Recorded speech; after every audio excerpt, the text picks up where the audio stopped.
Welcome on into Falcons Today. I'm your host, Matthew Peterson, and on today's episode, we're going to answer questions in a mailbag that happened during our live show, which airs every Thursday at 5 p.m. Eastern, so come hang out with us if you have a question you would like to ask. First one comes in via Super Chat from Jay. What's the minimum expectation for Raheem if he fails to win a playoff game with this roster and elite quarterback play? Do you still want him here next season?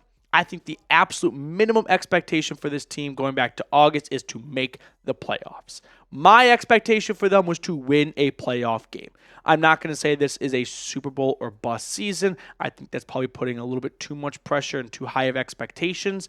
But I think this year one of a new quarterback, a new head coach, and a new play caller was to probably make the playoffs given all the investment they made in Cousins. My expectation, though, was a playoff win. If they make the playoffs and don't win a playoff game, I still don't think Raheem Morris should be fired. At the way they played so far, unless they lose every single game the rest of the way by 30 points, I don't think Raheem Morris is getting fired after one season. He's done a really good job so far. Gabriel, who are your favorite edge rusher trade candidates? Gabriel, really good question. We can peek at 5 guys that kind of have this mixture of worthy to look at and also plausible for trade as well. Like, I know everyone wants to pursue a Myles Garrett or a Max Crosby. I got bad news for you guys. They're not getting traded. But there are some players that I think could have a really good chance of getting traded. Joey, if you want to throw on screen the 5 trade candidates. Zadarius Smith, Azeez Ojulari are 2 names that jump out to me the most. Hendrickson, I think, is going to cost too much, and I don't think the Bengals are going to give up, especially if they win on Sunday against a bad Raiders team in Cincinnati. Calais Campbell, that'd be just too awkward, I feel like, for Fontenot to trade for a player that he could have signed but let walk in free agency. And Asamoah would help in depth for the linebacker position. But for me, Zadarius Smith and Ojulari, those 2 guys jump out to me the most. And if I had to pick one, I think Zadarius Smith is the better player. It would be a little bit of a schematic change from him going in a 4-3 defense to a 3-4 defense. So maybe Ojulari could be a better fit. He's probably going to be Ojulari, that is, maybe a little bit on the cheaper side for a draft compensation, but those 2 guys are probably going to be somewhere in the same neighborhood of a 4th to 5th round draft pick. So who are my favorite edge rushers? I'll go with Zadarius Smith and Ojulari. If I really had to pick one between the 2 of them, I'd probably say Zadarius Smith. Jose Santana, do you think we'll be more run-heavy this week as opposed to pass-happy? Great question, Jose, because the Cowboys' run defense is dead last in the National Football League. Meanwhile, the Falcons' run game, it's middle of the pack. It's 15th in terms of rushing yards per week. However, you can also see the Falcons are not very committed to the run. I mean, they're just middle of the pack as well. So, to me, it seems like a pretty simple equation.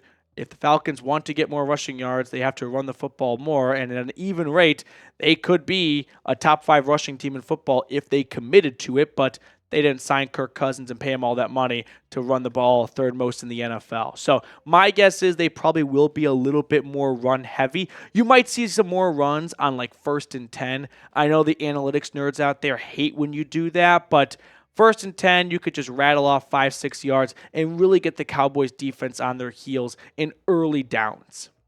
Dat1 Falcons fan, will the Falcons end the season with less than 6 sacks if they don't make moves to acquire a pass rusher by the trade deadline? Because knowing the Falcons, they don't do shit about the pass rusher. They have 6 right now through 8 weeks. My guess is if they don't add anyone, they'll probably finish with, I'll go with 13 sacks. Maybe they get a game where they get like 2 sacks or something, and that kind of really skews the data. But yeah, I'm feeling, once again, a really down year from the pass rusher position. The Falcons are dead last in sacks in the NFL, and it's not even all that close. So they'll end the season with more than 6 sacks because that would mean they don't get another sack the rest of the way. They're at 6 right now. But how about this, Dat1 Falcons fan? Over under 12 sacks. That's a good number. They're at 6, the halfway mark. Are they going to exceed, stay the same, or regress from the first half of the year? I'll ask you the question. Now, before we get to the other questions on today's episode, quick shout out to our awesome sponsor, Game Time. One thing I love about Game Time is they offer the Game Time guarantee If you find tickets in the same section and row for less, Game Time will credit you 110% of the difference. Game Time also has a new feature called Game Time Picks, which filters out the fluff to show you only incredible deals on great seats. That way you don't have to waste time searching through thousands of tickets. So take the guesswork out of buying tickets with Game Time. Download the Game Time app, create an account, and use code CHATSPORTS for $20 off your first purchase. Terms apply. Again, create an account and redeem code CHAT Sports for $20 off. I put all that information in the comments and description of today's video. Download Game Time today. What time is it? Game time. Archangel, I'm definitely not for it, but could the Falcons end up pulling a fast one on us and end up trading Algier or Pitts or maybe even Penix for picks or a player or two? No, no, and no. If there was one to get traded and you forced me to pick one of these guys, I would say it's Tyler Algier because Kyle Pitts is playing at a really good level. They're finally getting what they wanted to get out of Pitts when they took the 4th overall pick and used that on him. So I don't think Pitts is going anywhere, and Penix is absolutely not going anywhere. It would just make zero. It would be a fireable offense. Unless they got more than what they used to draft Penix, a first and then some. But even then, you don't guarantee that first-round draft pick would be as high as the one you had when you selected Penix. So it's still a gamble. Penix is absolutely going nowhere. Kyle Pitts is going nowhere. And I don't think Algier's going anywhere unless, I don't want to say a certain name because then I'll put a curse on them, but insert star running back on insert 5 or 6 win team tears his ACL on Sunday. Like, that's really the only way where a team would be so desperate, they call the Falcons and go, we'll give you a 3rd-round pick for Algier right now. And the Falcons go, man, we love Algier, but we need some draft picks because we used our 3rd-round pick on Judon, and he's given us 1.5 sacks through 8 weeks so far. So that's the only plausible path I see for Algier getting dealt. And that's a pretty extreme path right before the deadline. Pitts, no chance. Penix, double doom on Penix going anywhere. Dark Ham, how many interceptions do you think Dak is going to throw? Dak last year threw a bunch of picks that were not really his fault. He probably led the NFL in picks that went through receivers' hands first. This year, he's throwing bad picks. So with Bates out there and Terrell, who's already up to 2 picks, and hopefully Simmons coming back, I'm going to go with the 2 INT day for Dak Prescott.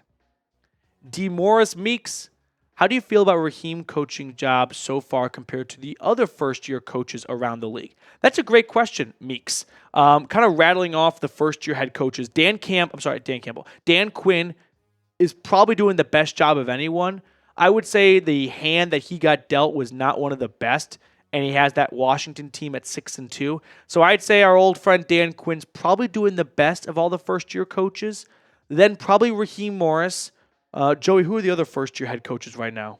Is Canales first year? Dave Canales, that's a great one. He's got to be last at 1-6. Who else am I forgetting right now?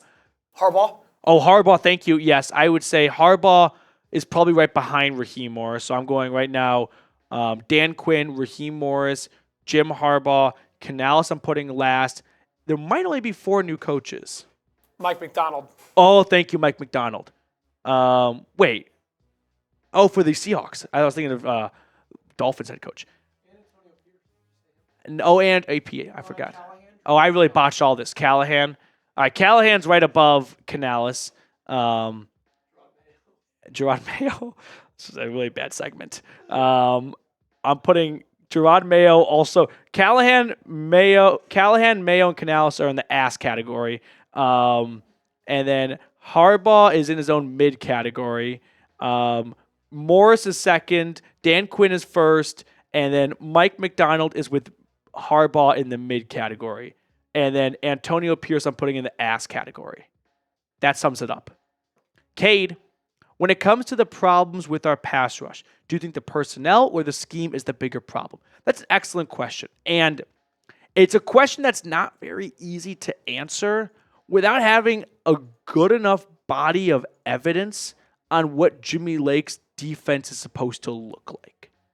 So as we get more weeks and more eyeballs on what Jimmy Lake wants to do, we'll have a better idea as to what is Jimmy Lake's scheme. It's also tough when the head coach is a defensive guy because where do you kind of point the finger to? A little bit more the coach or the DC? But right now, I'm going to say yes to all the above. If you're twisting my arm and make me pick one, I would say the personnel is not that bad to only have 6 sacks. So I'm inclined to go with the scheme a little bit, but at the same time, I don't know how scheme is to blame for guys just not winning one-on-one matchups. So I'll say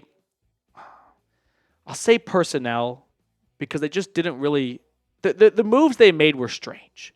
Like you don't add an you don't add an edge rush on the outside until you get chewed on. But yet you kick Zach Harrison from defensive end to defensive tackle. But then you bring back 2 veterans, Eddie Goldman and Kentavious Street. And then in the draft, you draft 2 players at that same position in Rook and Dorless. You stocked up on defensive tackles and then moved one of your edge rushers to defensive tackle. Like, make that make sense. Cade, I do appreciate your question, though. I wish I could give you a better answer. I think I can give you a much better answer at the end of the year, but halfway through the season, it's just difficult to have a really good pulse on what is Jimmy Lake's scheme so far. We need more data points. But who you got, Falcons or Cowboys? Let me know. I'm going with the Dirty Birds. I do want to hear from you in the comment section below, though, to wrap up today's video.